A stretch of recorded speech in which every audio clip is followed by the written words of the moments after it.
নাগর বা নাগরিক কি এমন হবে সেটা কি বলা যাবে?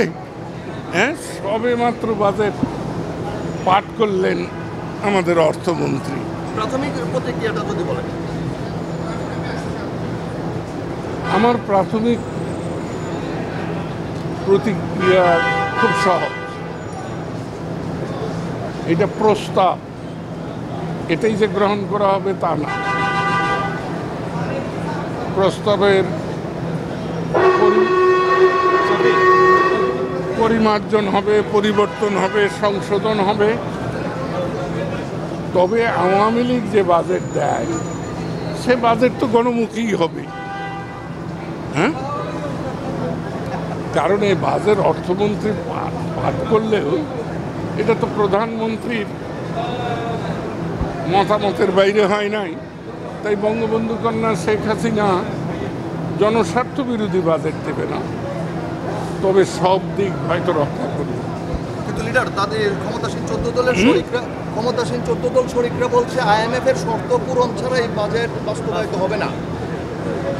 আমি ঠিক জানি না, আমি ঠিক IMF, ওয়ার্ল্ড ব্যাংক, হ্যাঁ, এগুলো নিয়ে আমি খুব বেশি ভাবি না। আমি খুব সাধারণ মানুষ, আমি এখানে মাটির থেকে আসছি। যেটা হলো যে আমরা তো এখন একটা পরিস্থিতির মধ্যে আছি, দ্রব্যমূল্যের ঊর্ধ্বমুখী, মানুষের নাভিশ্বাস হচ্ছে, সেই জায়গা থেকে এই বাজেট কি সেটা মূল্যস্ফীতি লাঘব করতে পারবে বা কতটা? এটাই গতবারের বাজেটও তো পারেনি, যতটুকু আমি দেখছি। কোনো বাজেট কি কোনো দিন পেরেছে নাকি? আর বাজেট নিয়ে আপনারা এত কথা বলেন কেন? বাজেট যাই হোক, শেষে তো এসআরও বলে একটা কথা আছে না?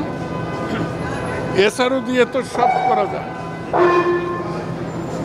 তাই গণমুখী হলো না কি হলো, না বিশ্বাস উঠলে এত শান শৌকত কী করে? এত গাড়ির পাহাড়, রাস্তা এত জ্যাম কেন? না বিশ্বাস যে মানুষদের, সে মানুষদের কাছে কিন্তু আপনারা কোনো দিন যান না। আসল মানুষের কাছে যান। ঢাকা শহরে যে না বিশ্বাস দেখেন, এটা কৃত্রিম কিছুটা। এই বাজেট তো আসল মানুষদের জন্য আর কি, তো এই আসল মানুষরা কতটা এটার ফলে উপকৃত হবে? বাজেটে অপকৃত কিছুই হয় না। আমার এত বছরের অভিজ্ঞতা, আমি এটা নিয়ে এত বেশি ভাবি না। আপনারাই ভাবেন, আপনারাই ভালো বলেন, আপনারাই মন্দ বলেন, আমি এর মধ্যে খুব বেশি বুঝে কিছু না।